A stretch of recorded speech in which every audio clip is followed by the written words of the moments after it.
読者アクションと足立女子会はいつも連携してますが、今日の吉井さんのスピーチお願いいたします。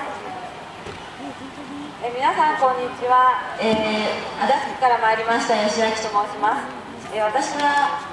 仕事をして育児をして毎日忙しく過ごしている一市民です。この場所をお借りしまして今の思いをお話しさせていただきたいと思います。今年は戦後70年という節目の年であるということと、安保法制が国会で強行採決された年でもあるということで、これまで生きてきた中で私は戦争というものについて一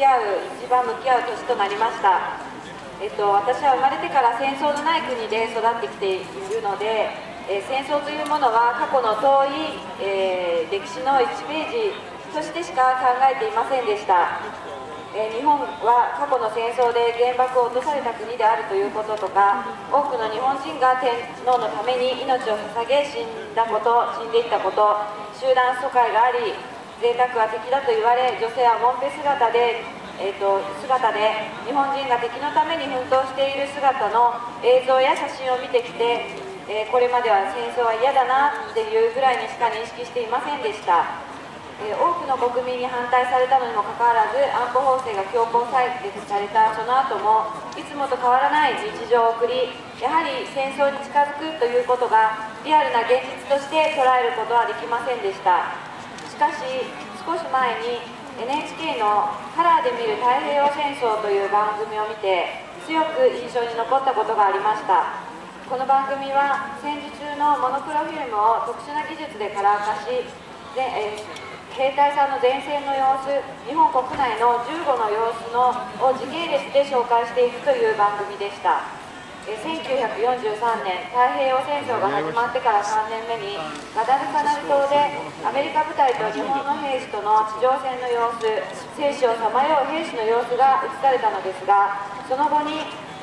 日本国内の同じ時期の日本国内の様子が映され、その様子に驚きました。そこには相撲観戦を楽しんでいる市民の姿や、上野動物園に遊びに行っている微笑ましい家族の姿がありました。カラーになって映像を見ると余計にそう思うのか、今の私たちとあまり変わらないように見えました。この映像の後に、15では平穏な日々が続いていましたというナレーションが入っていました。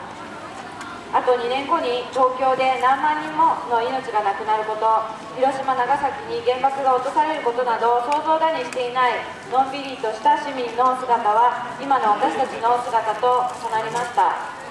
戦争というと末期の悲惨な日本の姿が伝えることが多いですが、私はこの戦争が始まった時、人々が何を考えていたのか、どうして敵国に勝つことだけしか考えられなくなっていったのか、戦争が始まる初期の状況はどうだったのかということを見ていく必要があるのだと改めて思いました。そういう意味では今の日本は70年前のあの時と似ていると、そういうふうに言う人たちも多いと思います。でも70年前と違うことはたくさんあります。こうやって学生が母親がおかしいと思ったことに声を上げています。SNS で多くの人々がつながり、情報を発信でき、拡散できる手段を持っています。そして自民党、公明党が強行採決をして決めてしまった安保法制を廃止するためには、国会で廃止する立場の議員を増やすしかないということを私たちは知っています。そのためには私たちには何ができるか、考えるしかありません。毎週金曜日に国会前で声を上げている人もいます。デモに参加している人たちもいます。そして帰宅アクションのようにローカルで地道に声を上げ続けている人たちがいます。私も足立で母親たちと自分たちにできることをしようとグループを立ち上げました。それぞれやれることは違いますが、